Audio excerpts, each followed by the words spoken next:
Hello everyone. Before we start, make sure to like and subscribe to the channel, and leave a comment with where you're from and what time you're watching. That way, YouTube will keep showing you stories just like this one. Now, let's begin. I need everyone here to understand something before I tell you what happened that night in October. I'm a rational person. Always have been. I work as a dental hygienist. I balance my checkbook. I don't believe in conspiracy theories or ghosts or any of that. But what happened in my house was real, and the police reports can back me up on every detail. My son Jamie and I had been living in that old farmhouse on Willow Creek Road for about 8 months, just the two of us after my ex-husband moved to Colorado. The place was perfect for what I could afford. 2 stories, white paint peeling off the wooden siding, surrounded by cornfields that went on forever. The isolation didn't bother me. After years of fighting and yelling, the quiet was actually therapeutic. Jamie was 6, just started first grade, and he loved having all that space to run around after school. The changes in the house started so gradually that I'm embarrassed how long it took me to piece things together. First week of October, I came home from work and found one of the kitchen chairs turned completely backwards, facing away from the table. Not just pulled out like Jamie might do when climbing up, but deliberately turned around. I asked him about it while I was making spaghetti, and he just shrugged, said he'd been at school all day, which of course he had. Mrs. Foster had kept him after for reading group until I picked him up at 4. Then there was the basement door situation. I'm obsessive about keeping it locked because the stairs are steep and there's no railing. But 3 times that week I found it standing open, not wide open, just unlatched and pushed in about 6 inches, enough to see the darkness beyond. The bathroom window really got under my skin though. It's this small window on the first floor, painted shut when we moved in. I'd spent an entire Saturday afternoon with a putty knife and WD-40 getting it to open because the bathroom needed ventilation. After all that work, I always made sure to lock it. The latch was tricky. You had to push down hard while sliding it to the right. But that Friday, I came home to find it open about 4 inches. The white lace curtain my mother had given me sucked halfway through the gap, fluttering like something trying to escape. Jamie was at his friend Tommy's house that afternoon. I stood there staring at that window for probably 5 minutes, trying to remember if maybe I'd opened it that morning and forgot. But I knew I hadn't. The weather had been cold all week, frost on the grass every morning. I started doing things I'd never done before, checking every lock twice before bed, walking through each room with my phone flashlight even though all the lights worked fine, putting Jamie's baseball bat next to my nightstand. I even called Mr. Garrett down the road, asked if he'd seen anyone around my property. He said no, but mentioned something that made my chest tighten. 2 weeks earlier, he'd seen a beat-up green pickup truck parked at the end of my driveway around noon, just sitting there for maybe 20 minutes before driving off. He figured it was someone lost looking at their phone for directions. The thing is, I'd seen that same truck, or one just like it, parked at the gas station in town when I'd stopped for milk. The driver had been sitting inside, baseball cap pulled low, just watching people come and go. Saturday night was when I knew for certain someone had been in my house. Jamie and I had gone to the fall festival in town, got back around 8:30. He was exhausted, covered in face paint, and clutching a bag of candy corn he'd won at the ring toss. While he was in the shower, I went to the kitchen to make him some warm milk with honey, something my grandmother used to make me. That's when I saw it. The junk drawer was open about 2 inches. Not a big deal, except I'm compulsive about that drawer because it's where I keep the spare house key. Everything inside had been moved around, not ransacked, but carefully rearranged. The key was still there, but it was on top of everything else instead of under the old phone book where I always hid it. My bottle of pepper spray, which I kept in the back corner, was now in the front, cap twisted off. I didn't sleep that night. After Jamie went to bed, I wedged a chair under my bedroom doorknob and sat by the window watching the driveway. Around 2 in the morning, I saw headlights slow down near my mailbox, then continue on. Could have been anyone, but my whole body was rigid, listening for any sound that didn't belong. The next morning, Sunday, I found something that made me call the police for the first time. There were cigarette butts under Jamie's bedroom window, 5 of them, all the same brand. Marlboro Reds with the filter torn off in the exact same way. They were fresh, probably from the night before while we were at the festival. Officer Daniels came out, took photos, wrote everything down, but said without evidence of actual breaking and entering, there wasn't much they could do. He suggested installing cameras, maybe getting a dog.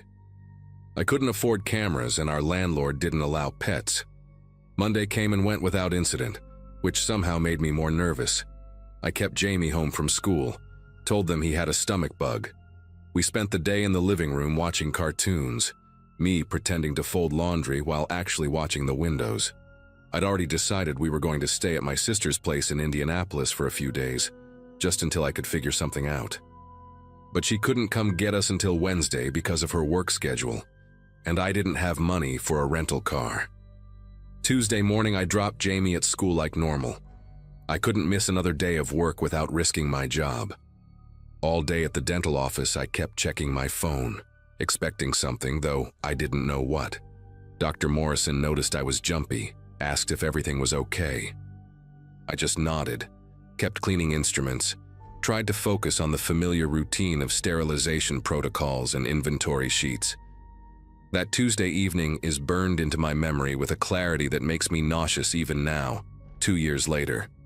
I picked Jamie up from after-school care at 4:30, stopped at McDonald's for dinner because I couldn't stand the thought of cooking in that kitchen with all those windows. We got home just as the sun was setting, that golden October light that usually made the cornfields look beautiful, but now just emphasized how alone we were out there. Jamie ran upstairs to play with his Legos while I sat at the kitchen table, scrolling through apartment listings on my phone, trying to calculate if I could afford to break the lease. Around 7:30, I went upstairs to run Jamie's bath. The bathroom was at the end of the hall, and as I walked past the spare bedroom, I noticed the door was open. Not unusual, except I distinctly remembered closing it that morning because I'd hidden Jamie's birthday presents in the closet. When I pushed it open wider, my heart started hammering so hard I could hear it in my ears. The window was open, screen removed and leaning against the wall inside. I grabbed Jamie from his room, told him we were going to play a game where we had to be really quiet. His eyes got wide, but he nodded, trusting me completely. We crept downstairs and I reached for my phone on the kitchen counter to call 911. That's when I heard it. The floorboards in the living room creaking in that specific way they did when someone stepped on the 3rd plank from the wall. The sound was deliberate, slow, like someone testing their weight. My phone was in my hand, but when I looked at the screen, there was no signal.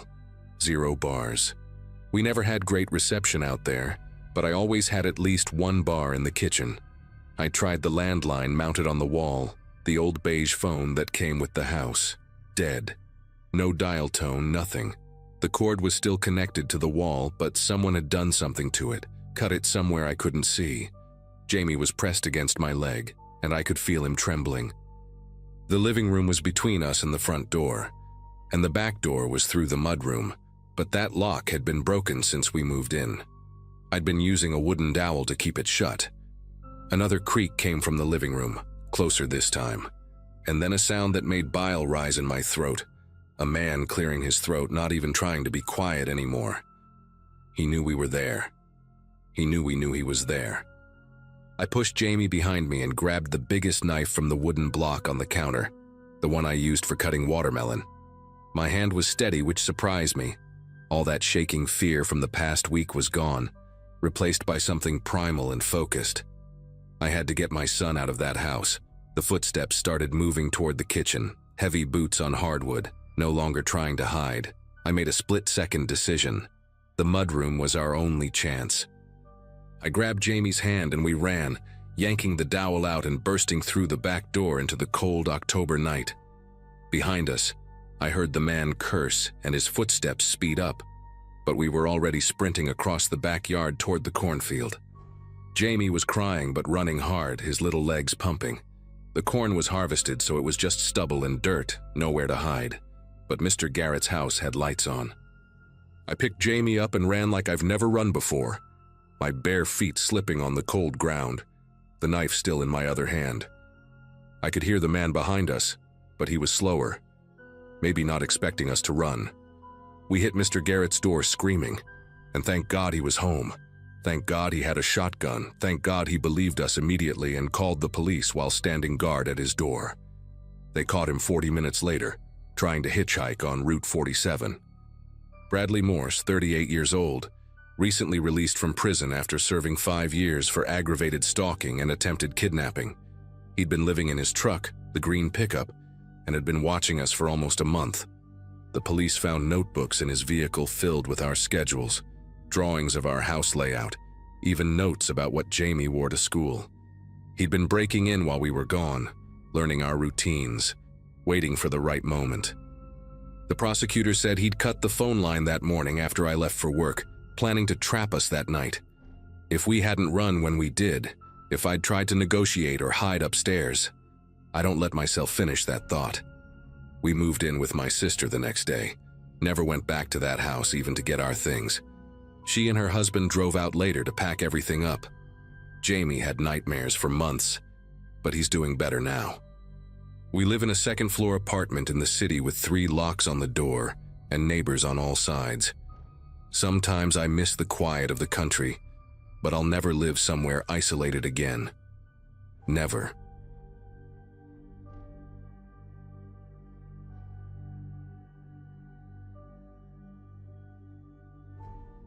The thing about living in a small town is that everyone thinks they're safe. I was 24, working as a mechanic at the only auto shop in Oakfield, Montana, and I'd been renting this little house on Cedar Lane for about 2 years. It sat right where the neighborhood ended and the woods began, maybe a quarter mile from my nearest neighbor, old Mr. Hawkins, who ran the hardware store. I'd chosen it specifically because after spending all day dealing with customers and their broken-down trucks, I liked coming home to peace and quiet. That Wednesday in early November, I'd gotten home around 7 after fixing a particularly stubborn transmission on a Ford F-150, eaten leftover pizza, watched some TV, and crashed hard around 11. My bedroom was at the back of the house facing the woods, and I always slept with the window cracked because I liked the cold air and the sound of wind through the pines. I woke up to a sound that didn't belong. It wasn't loud or sudden. That's what made it worse. It was this careful, deliberate clicking noise, metal on metal, coming from the direction of my kitchen. My brain, still foggy from sleep, tried to make sense of it. Maybe it was the heater kicking on, or the refrigerator doing that weird thing it sometimes did. But then I heard the doorknob turn, slow and controlled, followed by the faintest squeak of hinges. My back door was opening. The digital clock on my nightstand showed 2:47 a.m. in those angry red numbers. And I remember thinking how strange it was that I could see them so clearly when my heart was pounding hard enough to blur my vision. Someone was in my house. Not breaking in. They'd already done that part. They were inside, moving through my kitchen with a confidence that made my mouth go dry. For a split second, I tried to convince myself it was Mr. Hawkins. The old man had a spare key from when I'd had the flu last winter, and he'd brought me soup and medicine. Maybe something was wrong. Maybe there was a fire nearby or some kind of emergency. But Mr. Hawkins would have called first, or at least knocked. And he definitely wouldn't be creeping around at almost 3 in the morning. Then I saw the light, a thin beam of white cutting through the darkness of my hallway, sweeping left to right like whoever was holding the flashlight was checking each room. That's when I heard the second set of footsteps. There were 2 of them. My bedroom door was open just a crack, and through it, I could see that flashlight beam getting closer, accompanied by the soft shuffle of boots on my hardwood floor. They weren't trying to be silent anymore. They knew exactly where they were going. I grabbed my phone from the nightstand, but my fingers were clumsy and thick with panic. The screen seemed impossibly bright in the darkness, and I fumbled to dial 911. But before I could even unlock it, I heard one of them speak. "Check the back room first," the voice said, low and rough, but clear enough that I knew it wasn't anyone from town. It had this flat, emotionless quality that made my chest tighten. They were maybe 10 feet from my bedroom door now. I could hear them breathing, could hear the creak of leather, gloves or jackets, I couldn't tell. That's when I saw them through the crack in my door. Two figures in black ski masks, both carrying flashlights, both moving with this practiced efficiency that told me they'd done this before. The taller one had something in his other hand that caught the light. Might have been a knife, might have been something else, but I wasn't about to wait to find out. My window was still cracked open from earlier, and I knew I had maybe 3 seconds before they pushed open my bedroom door. I rolled out of bed as quietly as I could, staying low, and grabbed the baseball bat I kept leaning against my dresser, a leftover from my high school days that I'd never gotten around to storing properly. Thank God for lazy habits. The window was one of those old-style ones that slide up, and I pushed it the rest of the way open, wincing at every small sound it made. The screen popped out easier than I expected, falling into the bushes below with a soft rustle. I could hear them at my door now, the handle starting to turn. I didn't think, just threw one leg over the windowsill and dropped the 8 feet to the ground, landing hard in the wet leaves and mulch. My ankle twisted slightly, sending a sharp pain up my leg, but adrenaline is a hell of a drug. I was already running before I fully registered that I was outside, barefoot, in nothing but sweatpants and an old Metallica t-shirt, the November air hitting me like a wall of ice. Behind me, I heard shouting from inside my house. They'd found my empty bed. A flashlight beam shot out through my bedroom window, sweeping across the backyard, and I pressed myself against the side of the house, trying to control my breathing. The beam passed over the spot where I'd been standing just seconds before. Then I heard the back door slam open, the same door they'd come through, and boots hitting the wooden deck. "He went out the window," one of them called out, and there was something in his voice that sounded almost amused. "Circle around." He couldn't have gotten far. That's when it hit me. They weren't panicking, they weren't scrambling or arguing about what to do next. They had a plan for this too. These guys had thought through what would happen if I ran, which meant they'd been watching me, studying my routines, knowing I lived alone and that my nearest neighbor was too far away to hear me if I screamed. The woods behind my house suddenly seemed like my only option. I knew those trails better than anyone. I'd been hiking them since I moved in, sometimes taking my morning coffee out there on weekends. But running through them barefoot in the dark was going to be a nightmare. I didn't have a choice. I could hear one of them coming around the left side of the house while the other took the right. They were going to trap me in the backyard if I didn't move now. I sprinted toward the tree line, my feet immediately finding every sharp rock and broken stick in the yard. The second I hit the woods, branches started tearing at my shirt and face. I couldn't use the main trail, too obvious, so I crashed through the underbrush, trying to remember where the old deer path branched off. Behind me, I heard them enter the woods, their flashlights creating crazy shadows through the trees. They were maybe 30 yards back, but they had boots and lights while I was stumbling blind through thorns and fallen branches. That's when I remembered the old hunting blind about a half-mile in. It belonged to whoever owned this land before it got subdivided, and most people didn't even know it existed. If I could make it there, I could hide, maybe wait them out until dawn. But as I changed direction toward where I thought it was, I heard something that made my whole body go cold with a different kind of fear. One of them was talking on a phone. "Yeah, he's heading northeast through the woods," the voice said, casual as if he was giving directions to a pizza delivery guy. "Have them ready at the access road. No, we'll flush him out. Give us 10 minutes. There were more of them. They had people waiting at the road that ran along the far edge of the woods. This wasn't just two guys breaking into my house. This was a whole operation, and I was the target. My mind raced trying to figure out why. I was just a mechanic. I didn't have enemies, didn't owe anyone money, didn't know any secrets worth knowing. Then it clicked, and the realization hit me harder than any branch had. 2 weeks ago, I'd worked on a car that came in late, after hours. The owner had called the shop directly, offered cash, said it was urgent. It was a black SUV with out-of-state plates, and the guy wanted me to fix a damaged undercarriage. Said he'd hit a deer. But when I got under there, I found more than just impact damage. There was blood, human hair caught in the metal, and what looked like fabric from clothing. I should have called the cops right then, but the guy was standing right there watching me work, and something about his dead eyes told me to keep my mouth shut. I fixed it, took the money, and tried to forget about it. But I'd made a copy of his license plate on the work order, following shop protocol. The paperwork was still in my toolbox at the garage. Maybe they knew I had it. Maybe they thought I'd already talked to someone. Either way, they were here to tie up a loose end, and that loose end was me. I could hear them getting closer, their flashlights sweeping methodically through the trees. My feet were bleeding now, leaving a trail they could probably follow even without a bloodhound. The hunting blind was still too far, and with people waiting at the road, I was being herded like an animal. Then I remembered something else. The old storm drain that ran under the woods, part of the town's flood control system from the 60s. The entrance was near here, hidden behind a cluster of fallen trees from a storm last spring. It would be tight, dark, and full of God knows what, but it came out near the elementary school on the other side of town. I changed direction again, trying to move quieter now, using the sound of the wind to mask my footsteps.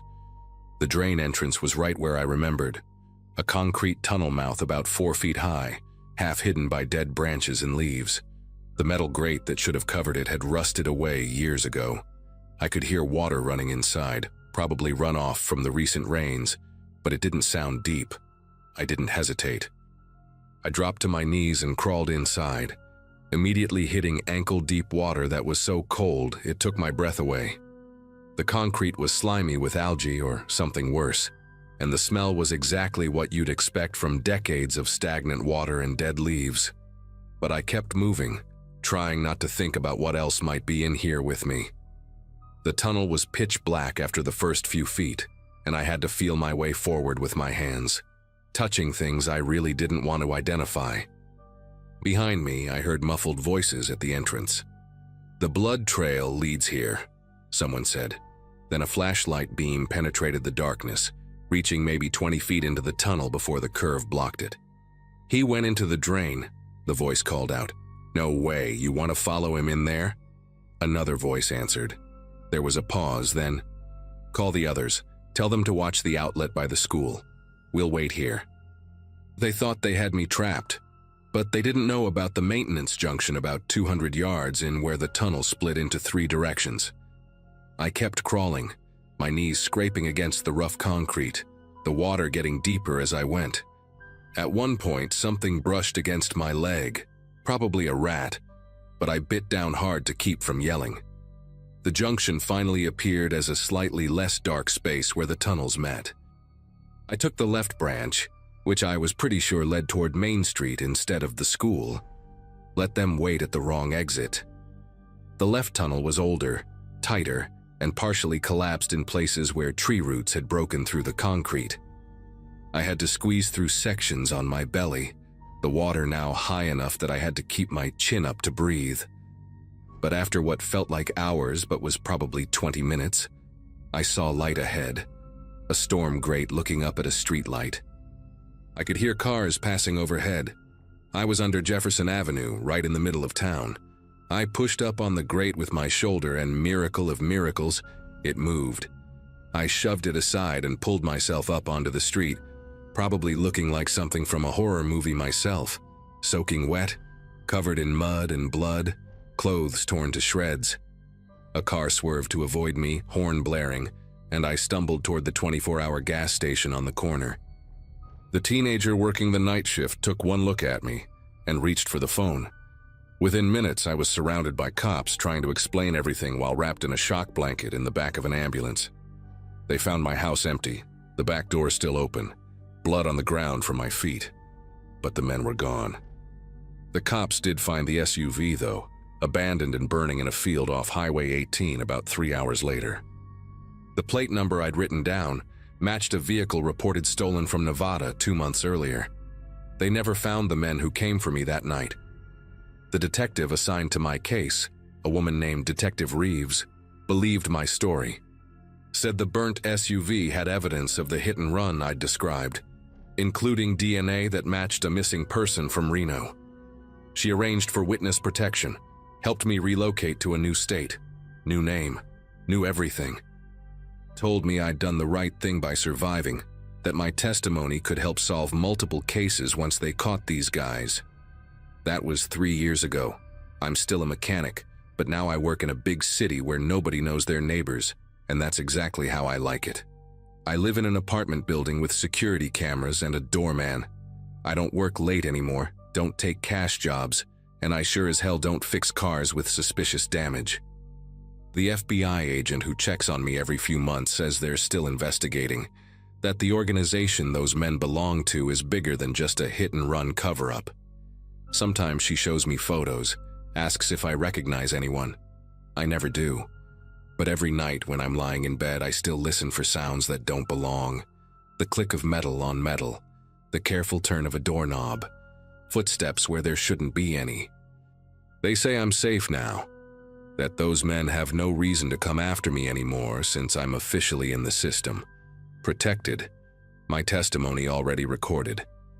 But sometimes I wonder if they're out there, waiting, watching, knowing exactly when I'll be alone and when no one will hear me if I need help. Because that's the thing about predators who hunt in packs. They're patient and they never forget.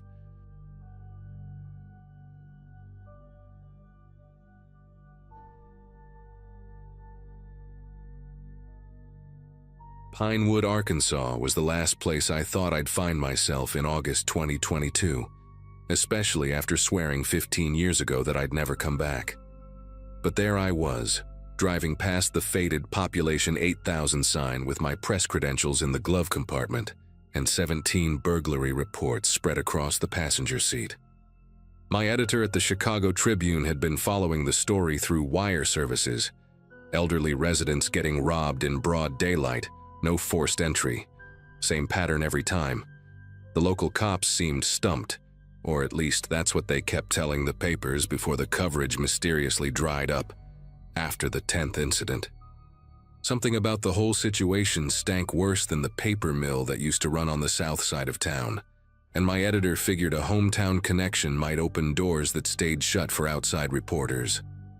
I pulled into the Sunset Lodge around 4 in the afternoon, the August heat making everything shimmer like a mirage. The place looked exactly how I remembered it. Peeling paint, half-dead neon sign, same cracked asphalt parking lot where teenagers used to drink beer and make bad decisions. Mrs. Colbert was still manning the front desk, though her hair had gone completely gray, and the cigarette between her fingers had been replaced by one of those electronic things that made her look like she was smoking a pen. She recognized me before I even finished signing the register, her eyes narrowing behind those thick glasses she'd worn since the Clinton administration. "Well, well, Tommy's boy finally comes home," she said, sliding the key to room 12 across the counter. "Heard through the grapevine you're poking around about them break-ins. Let me give you some free advice. Sheriff Brennan don't take kindly to outsiders asking questions, and far as he's concerned, you've been an outsider since the day you left." My first stop the next morning was Mrs. Eleanor Hutchinson's house on Dogwood Drive, victim number 14 according to my notes. She lived in one of those ranch-style homes from the 60s, with ceramic gnomes in the garden and a doormat that said, "Bless this mess." She invited me in for sweet tea, her hands trembling slightly as she poured, though I couldn't tell if it was from age or nerves. The living room smelled like potpourri and cat litter, and she had to move a massive orange tabby off the couch so I could sit down. "They took my mother's pearl necklace," she said, dabbing at her eyes with a tissue she pulled from her sleeve. "And about $300 I kept in the coffee can above the refrigerator." But the strangest thing was how they knew exactly where everything was. Didn't touch nothing else, didn't make no mess. Like they'd been in my house before, knew right where to look. I asked her about the police response, and that's when her whole demeanor changed. She glanced toward the window, then leaned forward in her recliner, the leather creaking under her weight. "Sheriff Brennan showed up about 2 hours after I called," she whispered, even though we were alone in the house except for the cat. 2 hours and the station's only 10 minutes away. When he finally got here, he barely looked around, just took some notes and said they'd investigate. But here's what really got me spooked. When I was describing what was missing, he already knew about the coffee can. I hadn't mentioned it yet, was still talking about the jewelry. He tried to play it off, said all old folks hide money in the kitchen, but I saw that look in his eyes. Same look my husband used to get when I caught him lying about his poker games. Over the next 3 days, I interviewed 6 more victims, and the pattern became impossible to ignore. Every single one mentioned the sheriff arriving between 90 minutes to 2 hours after they called, despite Pinewood being small enough to drive across in 12 minutes. Mrs. Gladys Newcomb on Elm Street said she actually drove to the station herself after waiting an hour, only to find Brennan's patrol car parked out back, while the deputy at the desk insisted he was out on a call. Mr. Arnold Fishman told me Brennan had dirt on his boots when he finally showed up. Fresh red clay, like he'd been walking through the woods behind the old Hutchins property, nowhere near where he claimed to have been checking on a traffic accident. The most disturbing conversation came from Walter Briggs, a Vietnam vet who lived alone in a duplex near the railroad tracks. He pulled out a notebook where he'd been tracking every burglary, marking them on a calendar with red X's. "Notice anything?" he asked, pointing at the dates with a shaky finger. Every single robbery happened on days when Brennan was supposedly working solo patrol, no deputy with him. That evening I stopped by Murphy's Diner for dinner, figuring I might overhear some local gossip about the burglaries. The place was exactly as I remembered: cracked vinyl booths, flickering fluorescent lights, and coffee that could strip paint. I was halfway through my meatloaf when Carl Dobson slid into the booth across from me. Carl had been 2 years ahead of me in high school, still wore his class ring, and now worked at the hardware store. He didn't even bother with small talk, just leaned across the table and spoke in a voice so low I had to strain to hear him over the ancient air conditioner rattling in the window. "You need to leave town," he said, his eyes darting to the door every few seconds. "Tonight. Pack your stuff and go back to Chicago. You're stirring up things that've been buried for a long time. Brennan's got connections you don't know about, people who owe him favors going back decades. My brother-in-law tried to run against him for sheriff back in 2016. Started asking questions about missing evidence from the lockup. His house caught fire 2 weeks later. Electrical problem, they said. He got the message and withdrew from the race. I didn't leave town that night, which might have been the stupidest decision I've ever made, and I've made some real bad ones. Instead, I went back to my motel room and started piecing together everything I'd learned, spreading my notes across the bed like I was trying to solve a puzzle. The robberies, the delayed responses, the fact that Brennan always worked alone on those days. It all pointed to something, but I needed more proof than suspicious timing and red clay on boots. Around 11 o'clock, I heard a car engine outside, that distinctive rumble of a Crown Victoria that every cop car in America seemed to have. I pulled back the curtain just enough to peek out, and there it was. Brennan's patrol car, parked across the street with its lights off, engine running. I could see the outline of someone in the driver's seat, the orange glow of a cigarette occasionally lighting up their face. They sat there for 45 minutes, never moving, never getting out, just watching my room. The next morning, I woke up to find my rental car's back left tire slashed, a clean cut that couldn't have been from road debris. The woman at the front desk, Mrs. Colbert, suddenly couldn't remember seeing anything unusual the night before, wouldn't even make eye contact when I asked about the patrol car. The guy at the auto shop took one look at my Michigan plates and said he wouldn't have the right tire in stock for at least 3 days, maybe 4. I was stuck, and everyone in town seemed to know it.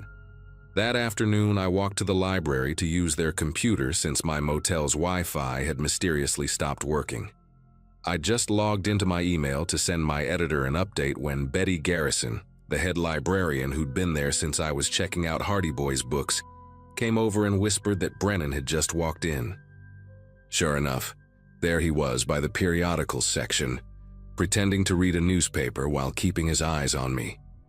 He was a big man, bigger than I remembered, with arms like ham hocks and a gut that hung over his duty belt. When he knew I'd seen him, he folded the paper slowly, walked over to my table, and sat down without asking. "Heard you've been talking to folks," he said, his voice friendly enough but his eyes cold as January. He pulled out a tin of chewing tobacco, packed a wad into his lower lip, and continued. See, the thing about small towns is that people get confused sometimes, old folks especially. They misremember things, get times mixed up, make connections that ain't there.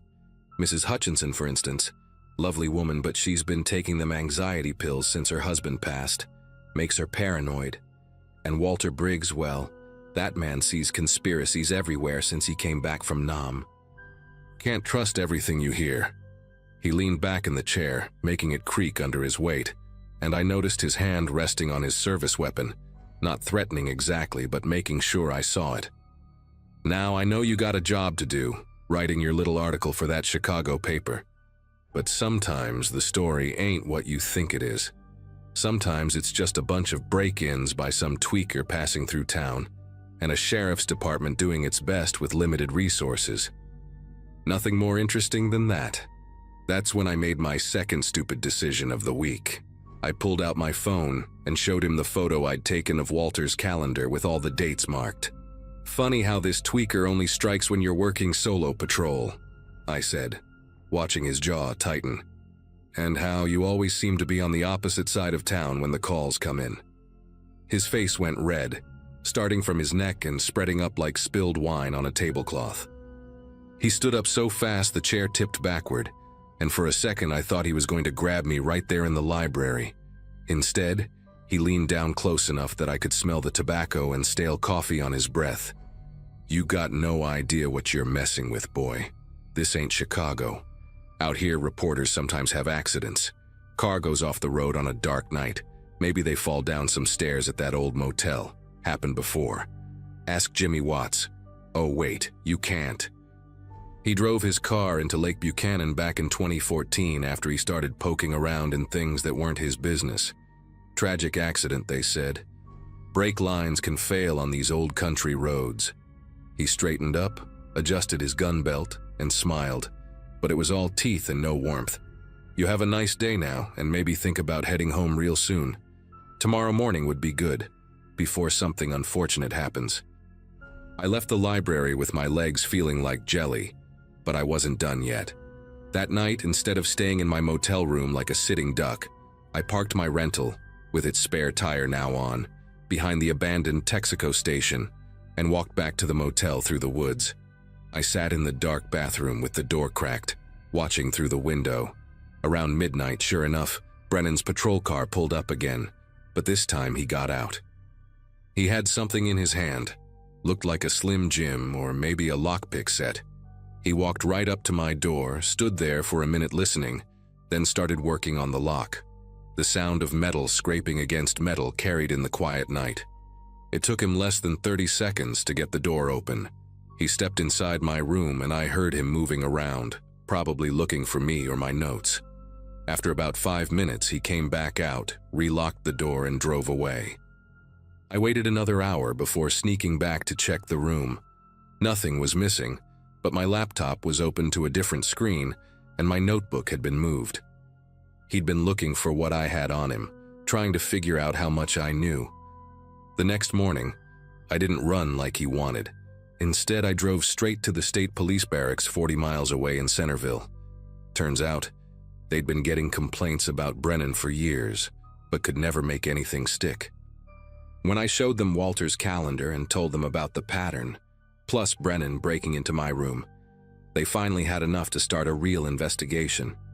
They put me up in a hotel in Centerville for my safety and sent a team to Pinewood. Within a week, they'd cracked it wide open. Brennan had been running the burglaries himself, using his position to case the houses during wellness checks on elderly residents, then hitting them when he knew they'd be at doctor appointments or church. He'd stolen over $200,000 over 2 years. The FBI got involved when they found out he'd been selling some of the stolen items across state lines. Last I heard, he was looking at 15 to 20 years federal time. The part that still makes me sick is that everyone in town knew something was wrong but were too scared to speak up.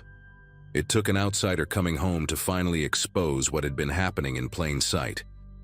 I never went back to Pinewood after that, but I heard they elected a new sheriff. a woman from Dallas with no connections to the old guard. Maybe things will be different now, but small towns have long memories, and I'm not eager to test whether they've forgiven me for bringing down their corrupt king.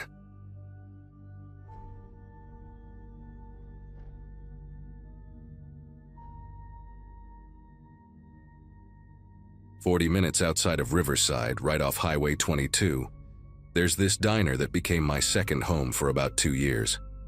At 23, pulling double shifts most days to save up for nursing school wasn't exactly my dream job, but it paid the bills. Nothing special about the place. Red vinyl booths with duct tape patches, a jukebox that only played half the songs you selected, and coffee that tasted like burnt rubber if you let it sit too long. But the tips were decent, especially from the truckers who rolled through at all hours, and my manager Frank let me study during the dead periods between lunch and dinner. That particular Saturday in early spring, I'd been there since 5 in the morning, and my feet were already screaming in my beat-up sneakers.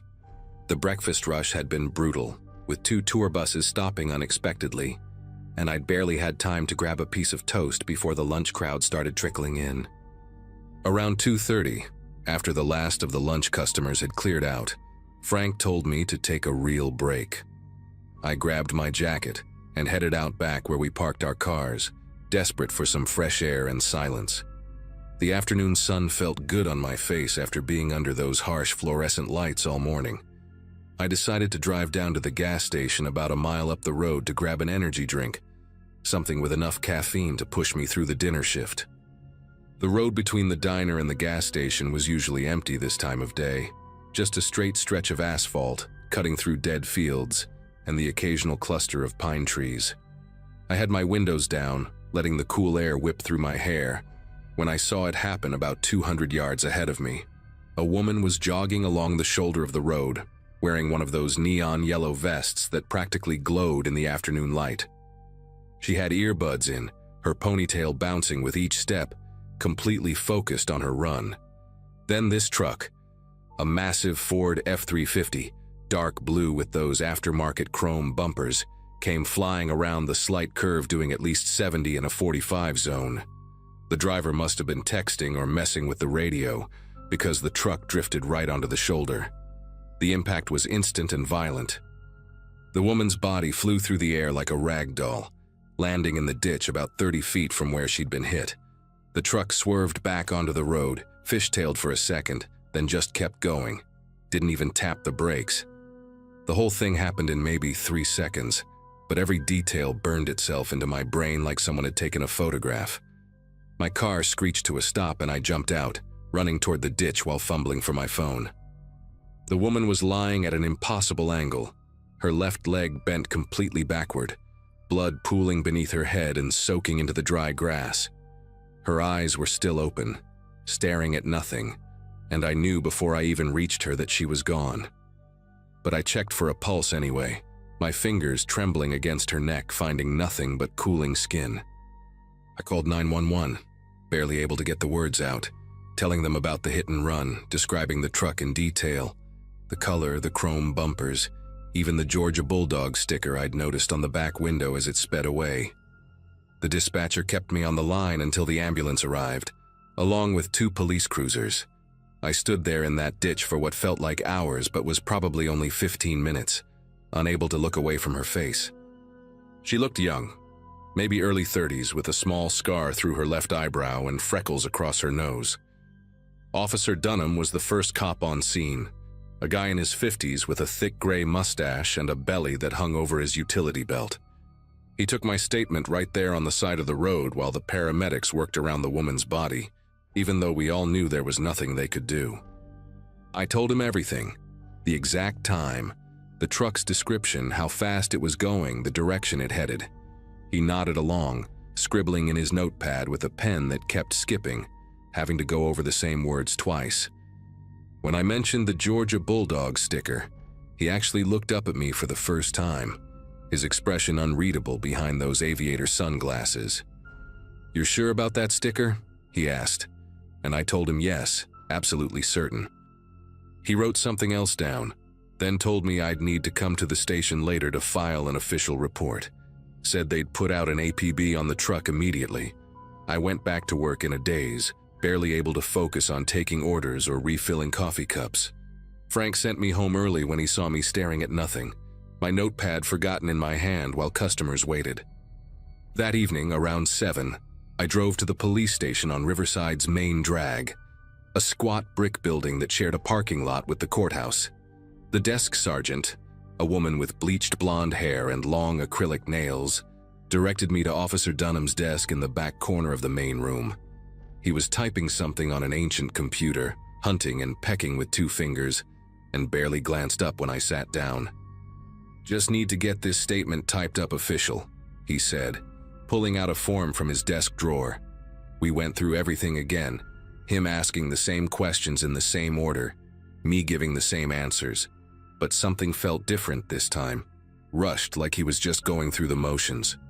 When we finished, he had me sign the bottom of the form, then did something that made my chest tighten with unease. He folded the report in half, not once but twice, making it into a small square, and tossed it into his desk drawer like it was a piece of scratch paper. Not in a filing cabinet, not in an inbox for processing, just thrown in with rubber bands and paper clips and old candy wrappers I could see cluttering the drawer. "We'll be in touch if we need anything else," he said, already turning back to his computer screen. I sat there for a moment, confused, waiting for him to say something about the investigation, about finding the truck, about justice for that woman lying dead in a ditch. But he just kept typing, those 2 fingers clicking away at the keyboard like I wasn't even there anymore. I left feeling like I'd swallowed a rock, this heavy wrongness sitting in my gut. For the next 3 days, I checked the local news obsessively, waiting to see a report about the hit and run, about police searching for a dark blue F-350. Nothing. Not a single mention. I even called the station twice, asking for updates, and both times got transferred around until someone told me Officer Dunham would call me back. He never did. I couldn't stop thinking about that woman's face, those freckles, that scar through her eyebrow. She had to have family, friends, people wondering where she was. On my lunch break that Wednesday, I drove past the spot where it happened, half expecting to see flowers or a cross or something marking where she died. The shoulder was clean, like nothing had ever happened there. Even the blood in the grass was gone. Whether washed away by the rain we'd had or cleaned up by someone, I couldn't tell. Friday afternoon, I had to run to the bank to deposit my tips from the week. The branch was on the other side of town, past the police station, and I took the back route to avoid the lunch traffic on the main road. That's when I saw it. Behind the police station, in that fenced-off area where they keep impounded vehicles and patrol cars waiting for maintenance, sat a dark blue Ford F-350. My heart started pounding so hard I could hear it in my ears. I pulled into the McDonald's parking lot next door to get a better look through the chain-link fence. Same chrome bumpers, same everything. And there, right there on the back window, was the Georgia Bulldog sticker, just like I'd described. But what made me want to throw up was the damage to the front right side. A dent in the bumper, a crack in the headlight, and what looked like dried blood and hair caught in the grill. I sat in my car for 20 minutes trying to make sense of what I was seeing. The truck that killed that woman was sitting behind the police station, had been there for who knows how long, and nobody was doing anything about it.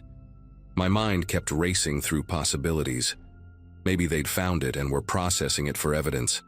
Maybe the owner had turned himself in. But then why hadn't there been any news about it? Why hadn't Officer Dunham called me back? Why did he throw my report in that drawer like garbage? I thought about marching into the station right then, demanding answers. But something stopped me. The way Dunham had looked at me when I mentioned the sticker, the way he'd folded that report, the way this truck was just sitting there in plain sight, it all added up to something I didn't want to believe. Someone in that station knew exactly who was driving that truck, and they were protecting them.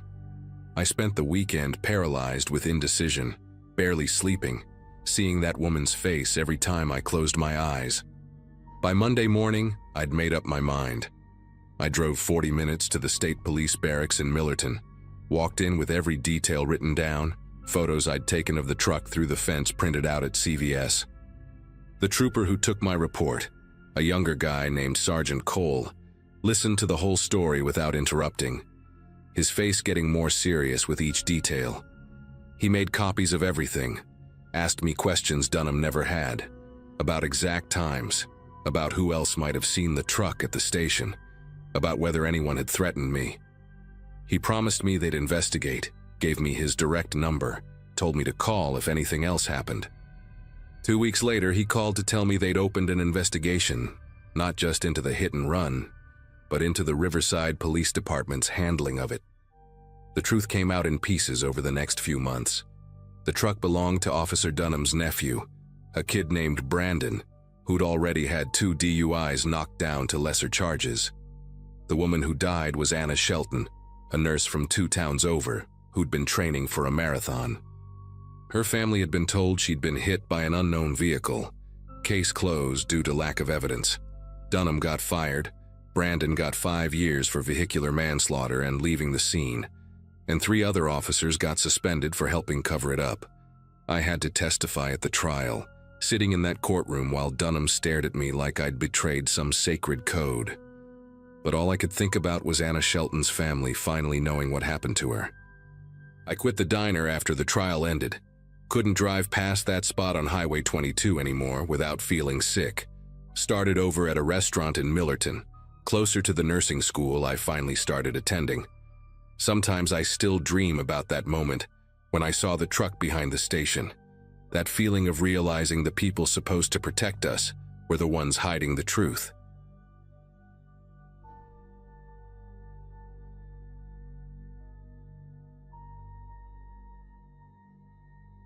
I'd been living in that little yellow house for exactly 2 weeks when the Richardsons moved in next door. 24 years old, working from home as a graphic designer, I'd chosen this quiet street in small-town Ohio, specifically because nothing ever happened here, or so I thought. My days were predictable. Wake up at 7, make coffee in my kitchen that was weirdly bigger than the living room, sit at my desk by the window, and design logos for startups that would probably fail within 6 months. The house itself was quirky. Bathroom door that scraped against the toilet, exposed brick in the bedroom, original hardwood floors that announced every step. But for $800 a month, I wasn't complaining. My landlord, Mr. Hoffman, lived somewhere in Florida and had made it clear during our single phone conversation that as long as the rent arrived on time, I was basically invisible to him. The Richardsons arrived at 2 in the morning on a Wednesday, which struck me as bizarre even though I was awake anyway, deep in a project for a client who thought urgent meant due yesterday. Through my office window, I watched their moving truck pull up without any of the usual chaos that comes with relocating. 4 people emerged and began unloading boxes in complete silence. No talking, no sounds of exertion, just this eerie coordination that made the hair on my arms stand up.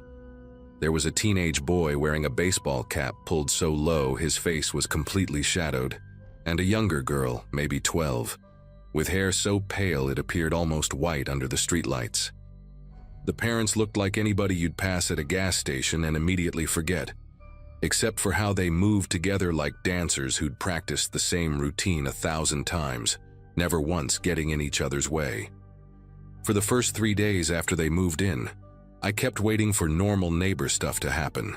Someone mowing the lawn, kids playing in the yard, maybe a wave when we both happened to check the mail at the same time. Instead, their house stayed completely still, curtains drawn tight across every single window, no lights visible even when darkness fell. The only sign anyone lived there was their car, a beige sedan that left every morning at exactly 7:15 and returned at 5:45, so precise I could set my watch by it. I started paying attention to details I'd never noticed about anyone else. How their garbage cans appeared at the curb at 3 a.m. on collection day. How packages on their porch vanished within minutes of delivery, even though I never saw anyone open the door. How their grass stayed exactly 2 inches tall without anyone ever cutting it. My home office window faced their second-story window, and even though thick burgundy curtains blocked any view inside, I constantly felt eyes on me while I worked. By the second week, that sensation of being watched had evolved into something heavier, like invisible fingers pressing against my temples whenever I sat at my desk.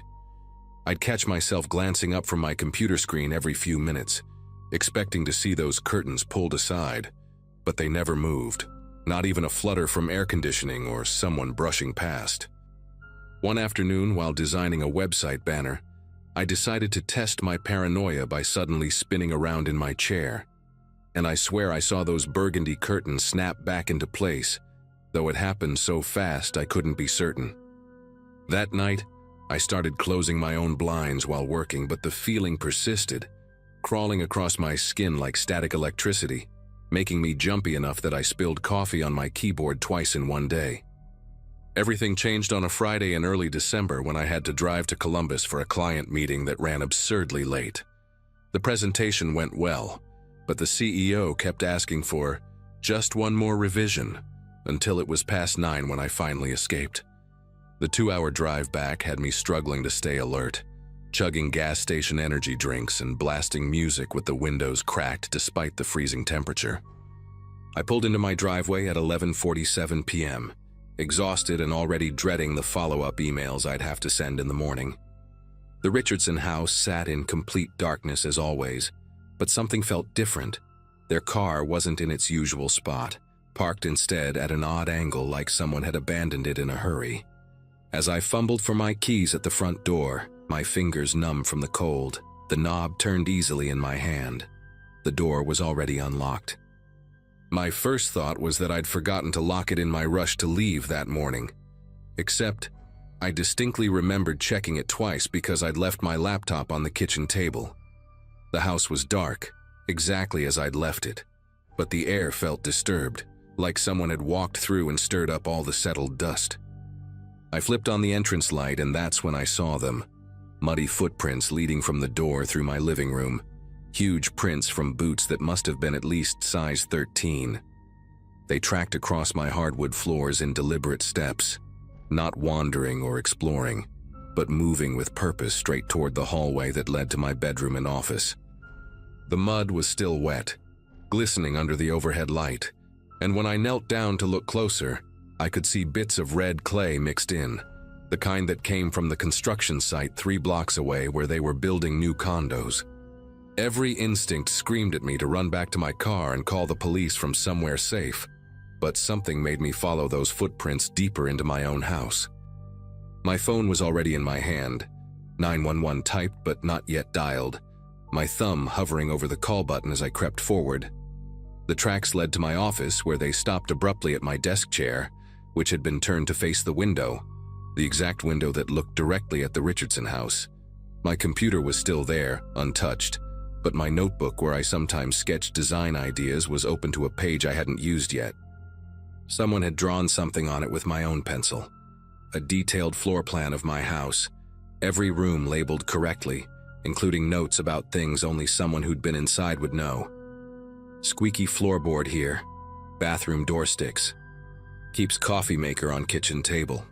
At the bottom, in handwriting so perfect it looked printed, were the words, "You watch us, we watch you." The moment I read those words, I heard it, the faint sound of footsteps above me in my attic, a space I'd never even accessed because the pull-down ladder was painted shut. The ceiling creaked in a rhythm that suggested someone pacing back and forth, waiting, and then suddenly stopped directly over where I stood. My whole body went rigid as I heard the attic access in the hallway begin to scrape open, paint cracking and falling in little white chips onto the carpet below. I didn't wait to see what would come down. I bolted through my front door and ran to my car, calling 911 as I drove away. The dispatcher kept asking me to slow down and explain clearly. But how could I explain that someone had been living in my attic? Someone who knew my house better than I did. Someone who'd been watching me as closely as I'd been watching that darkened house next door. The police found him 40 minutes later.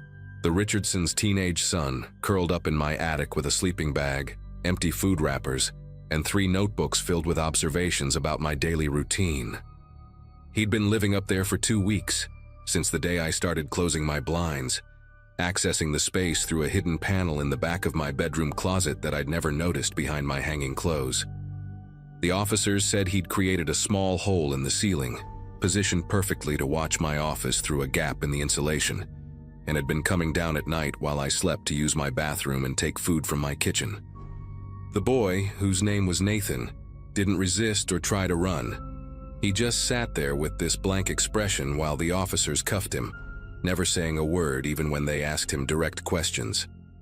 His parents arrived within minutes, standing in my front yard without any visible emotion, and his mother said only one thing to me: "He likes to understand how people live."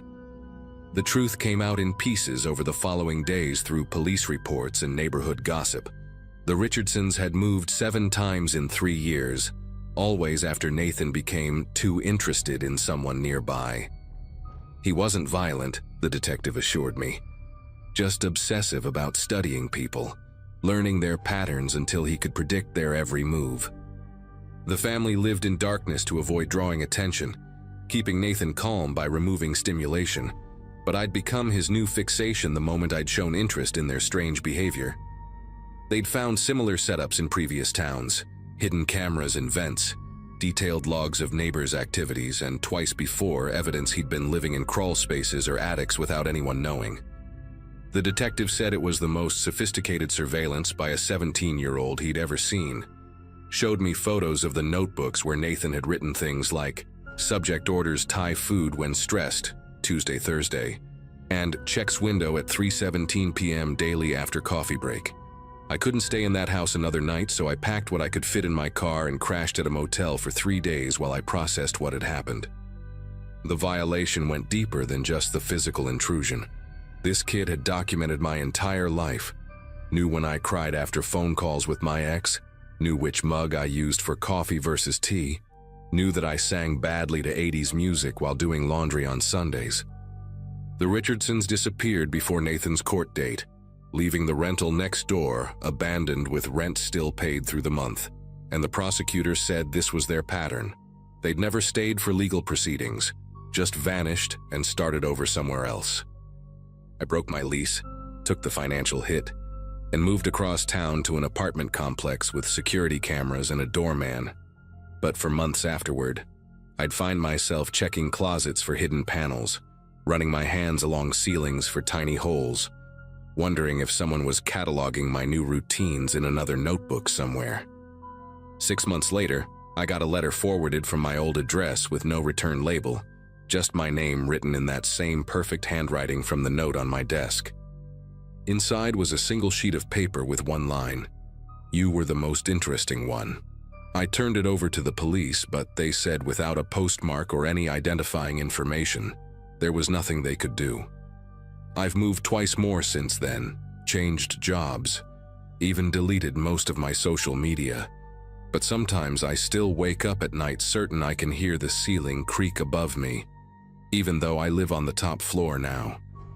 The detective called me last month to say they'd arrested Nathan in Michigan, living in a family's walls this time, with 17 notebooks full of observations, and when they asked him why he did it, he said he was practicing to become a writer, that the best characters come from real people, and that I'd taught him the most about fear.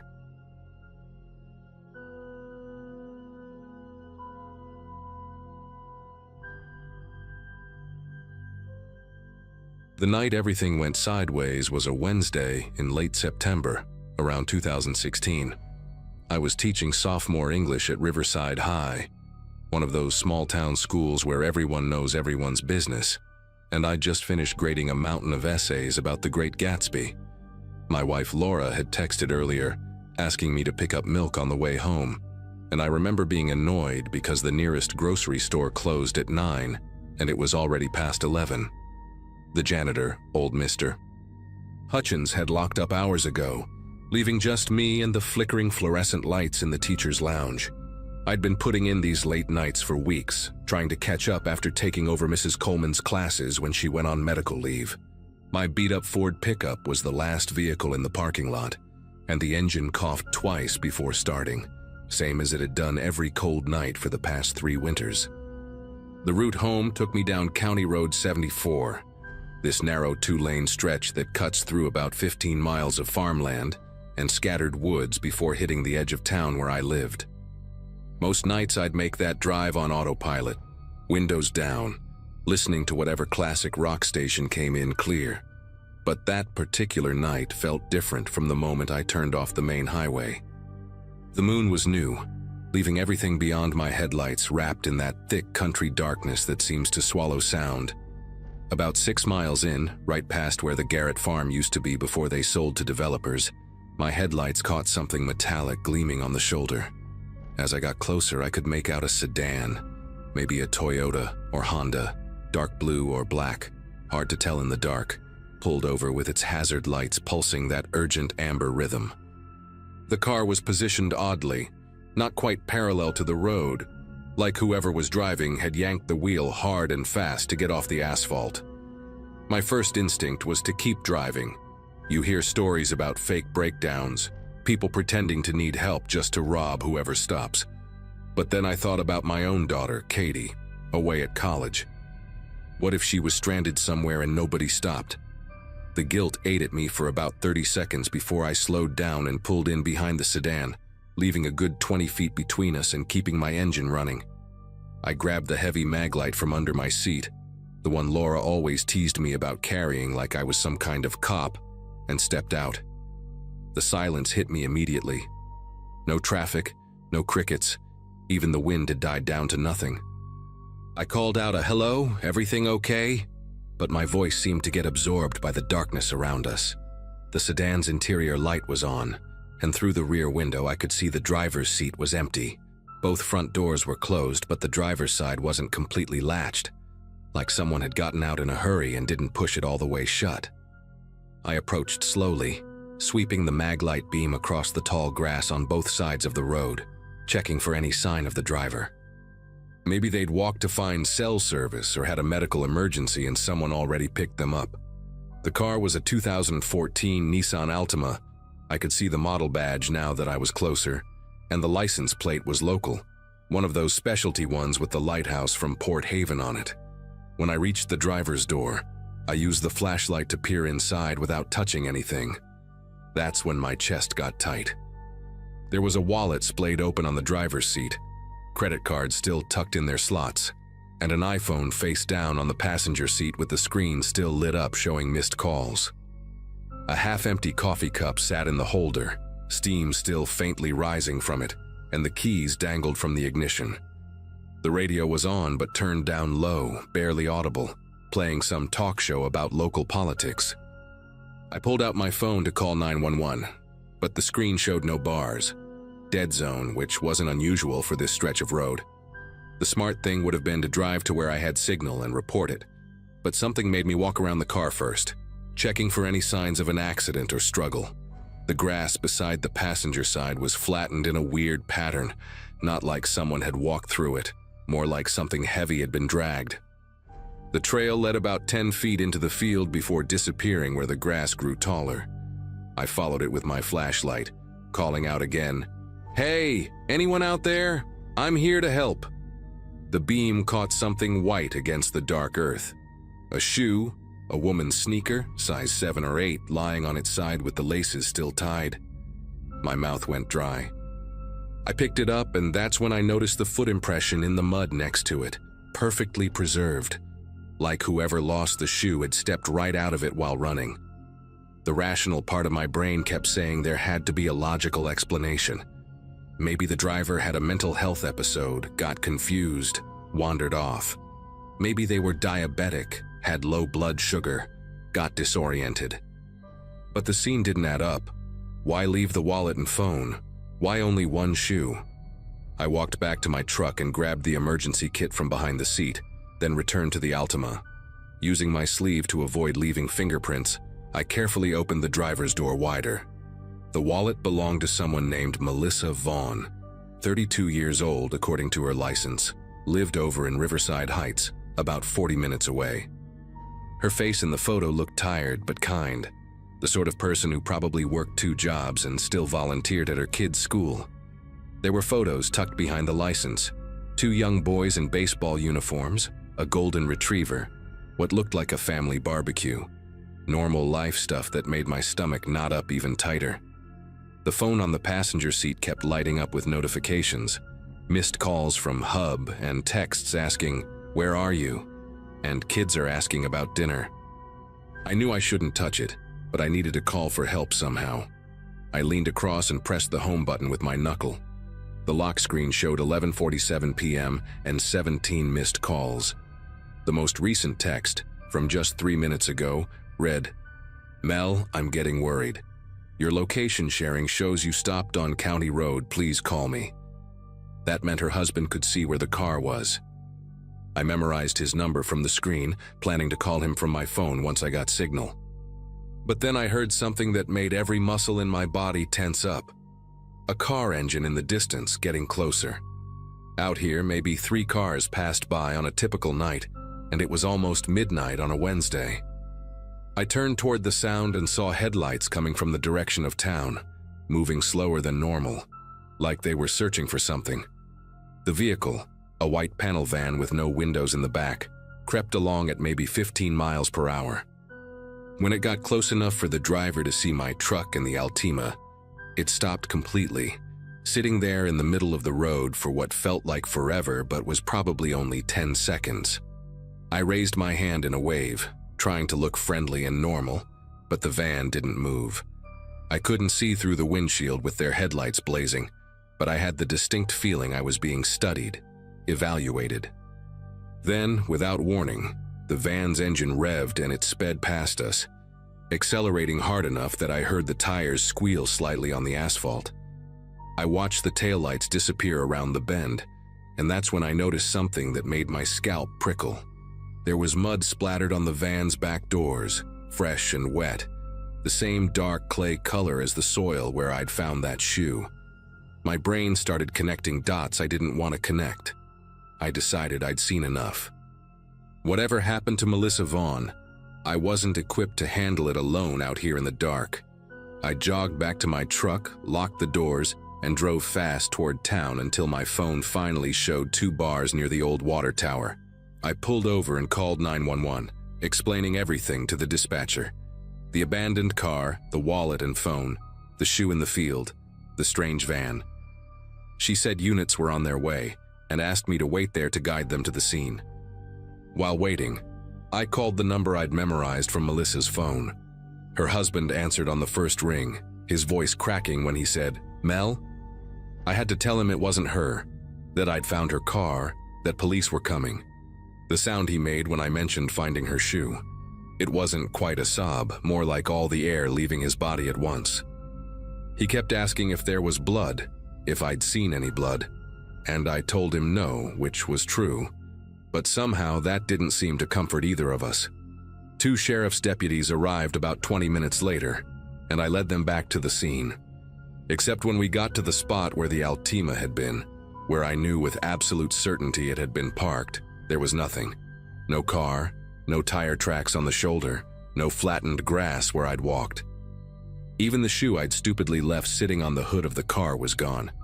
The deputies looked at me like I was drunk or crazy, shining their flashlights around while I insisted this was the exact location. I knew this road like the back of my hand, right past the old Whitman property. There's the crooked fence post I'd noted as a landmark. One deputy asked if maybe I'd gotten confused in the dark, suggested maybe it was further up the road. But I knew. This was the spot. The other deputy called dispatch to verify my 911 call, and while he did, his partner found something. A single tire track in the soft shoulder, fresh, like something heavy had recently pulled over. But that was it. No other evidence that anything I'd described had happened. The deputies took my statement, wrote everything down, but I could tell they thought I'd either imagined it or was leaving something out. They said they'd check with the Vaughn family, run the plate number I'd remembered, but their tone suggested they were humoring me. I drove home in a daze, walked into my house at almost 2 a.m. to find Laura asleep on the couch with the TV still on. I didn't wake her. Instead, I sat at the kitchen table with a beer and tried to make sense of what I'd seen. The next morning, I called in sick to work, something I never did, and drove back out to County Road 74 in broad daylight. The spot looked different in the sun. Ordinary, just a stretch of road between fields. I parked and searched the grass where I'd found the shoe, but there was nothing. Not even the drag marks I'd seen so clearly the night before. The earth looked undisturbed, like it had been smoothed over. I drove into town and stopped at the sheriff's office, but the deputy at the desk said there was no missing person report for anyone named Melissa Vaughn, no abandoned vehicle report, nothing in the system at all from the night before except my call. That evening, I couldn't stop myself from driving to Riverside Heights, to the address I'd seen on Melissa's license. The house was there, a modest two-story with a worn basketball hoop in the driveway, and those same two boys from the wallet photos playing in the front yard. But when I knocked and asked the woman who answered about Melissa Vaughn, she looked at me blankly and said nobody by that name lived there, that she and her husband had been renting the place for 5 years. The boys called her Mom, and she looked nothing like the face I'd seen on that driver's license. I apologized for the confusion and left, but as I was walking to my truck, one of the boys, maybe 8 years old, tugged on my sleeve. He whispered, "She told us not to talk about the lady who came asking about our house yesterday. Are you with her?" When I asked what lady, his mother called him inside sharply, and they both disappeared behind the door. I heard the deadbolt turn. That was 3 years ago, and I still drive County Road 74 to get home, though I've never seen anything unusual again. But sometimes, on dark nights when I pass that spot, I slow down without meaning to, searching for hazard lights that aren't there.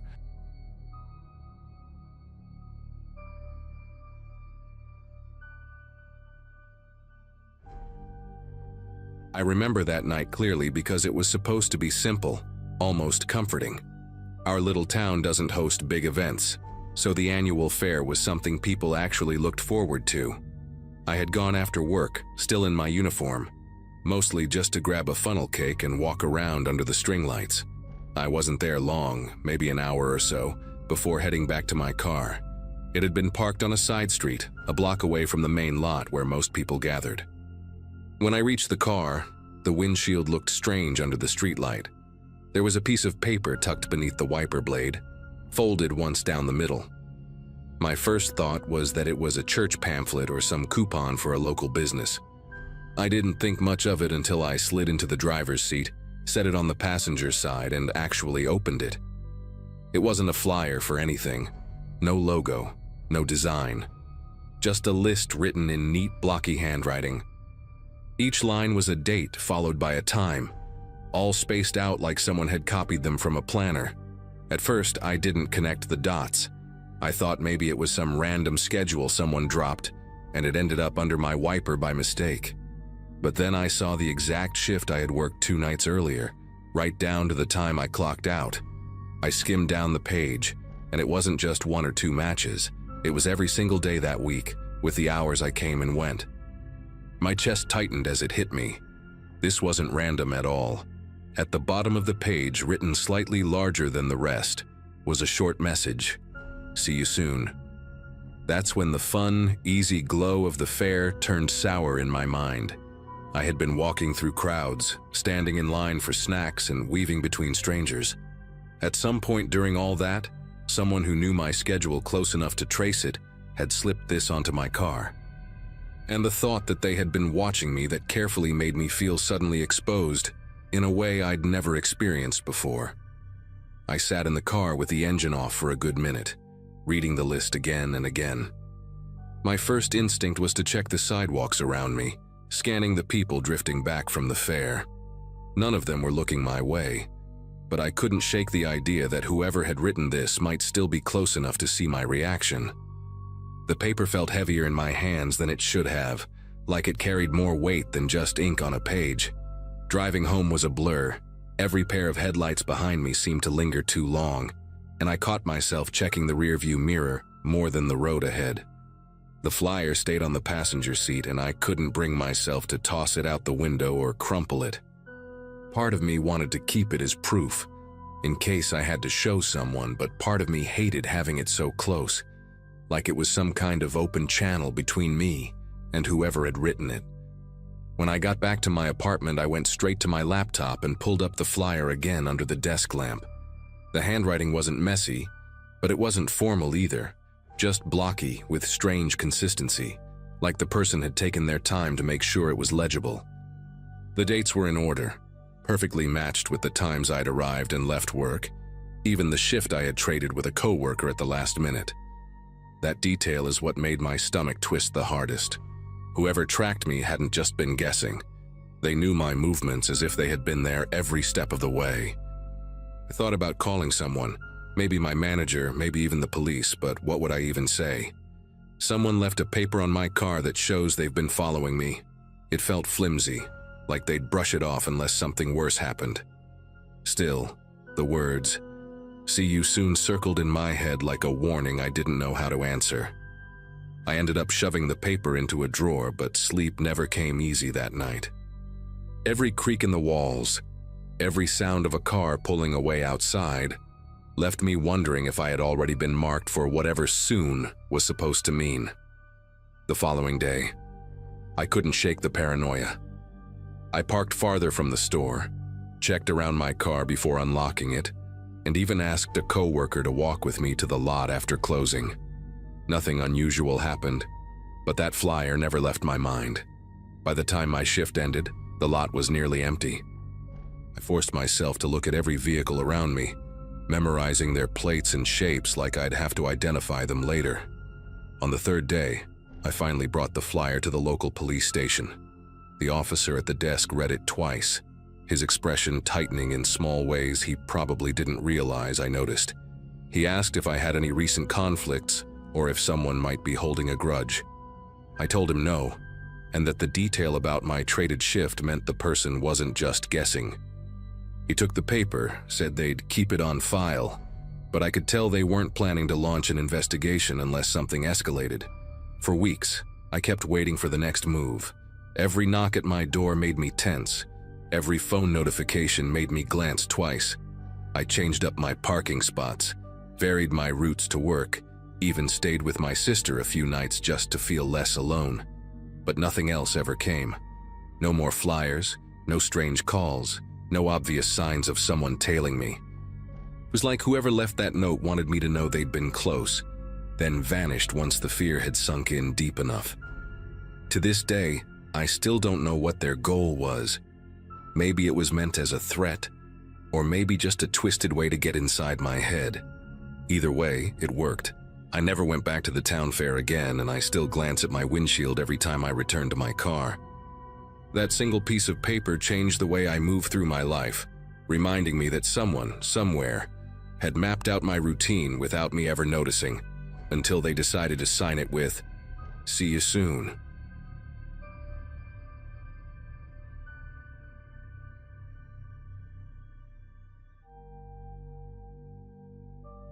Moving into that small town felt like stepping onto a stage where everyone already knew the script except me.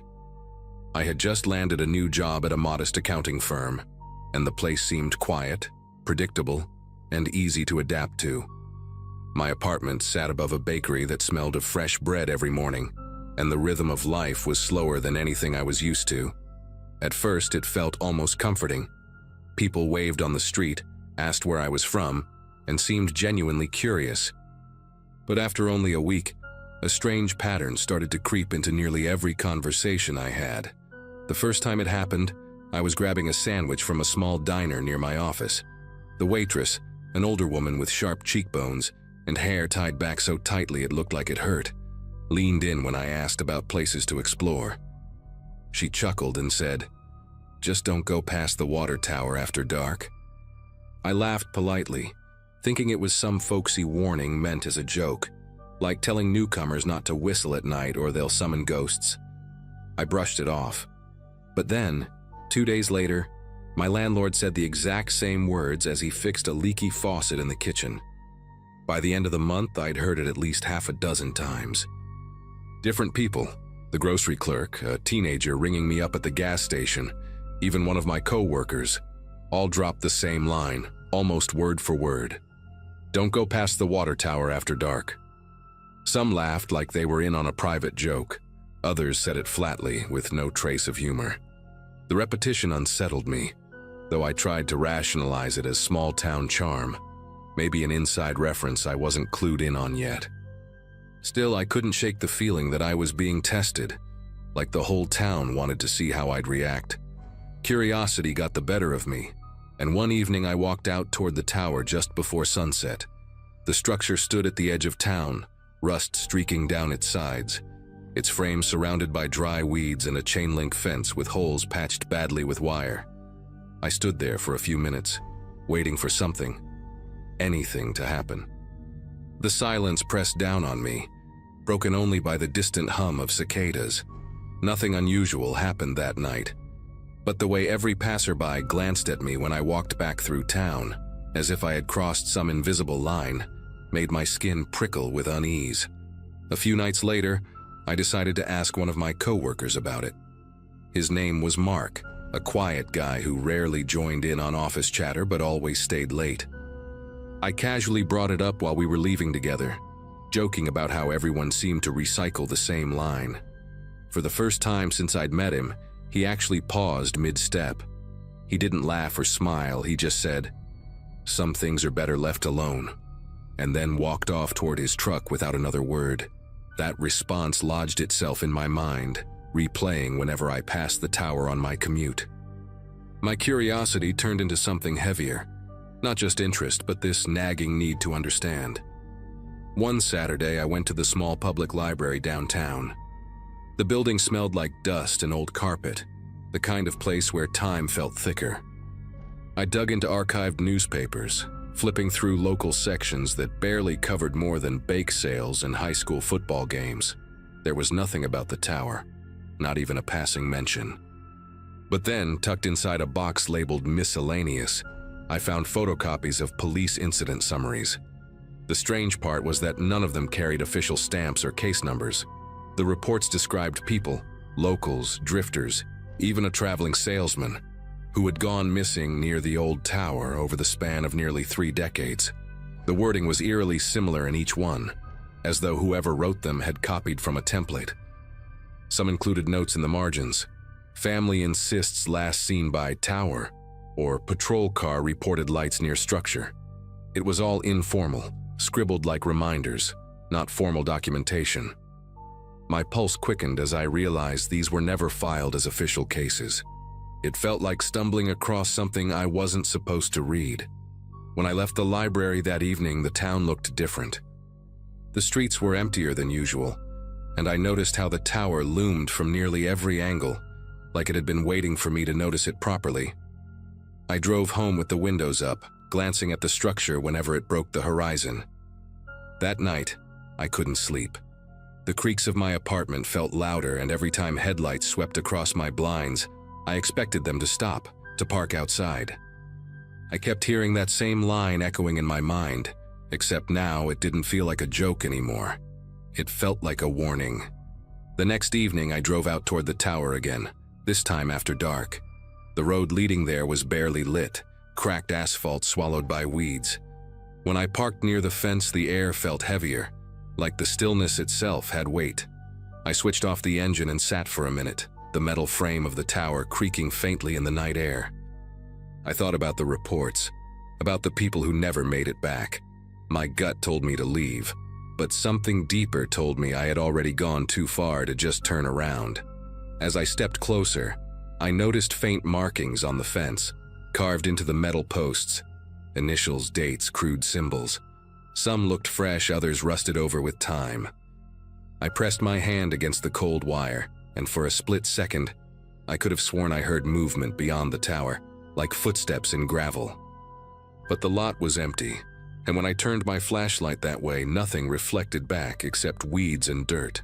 Still, the sound lingered in my ears long after it had gone. I went home shaken, but determined to put this obsession to rest. The following day, I visited the sheriff's office under the pretense of asking about neighborhood safety. The deputy at the front desk, a man with tired eyes and a thick mustache, gave me a long look when I casually mentioned the tower. He leaned forward and said quietly, "If you want to keep your job here, don't dig into things that don't concern you." Then he slid a stack of unrelated brochures toward me and walked away. That was the only answer I ever got from law enforcement in that town. From that point on, I stopped asking questions. I never went back to the tower, never even drove near it again. People still made the same joke.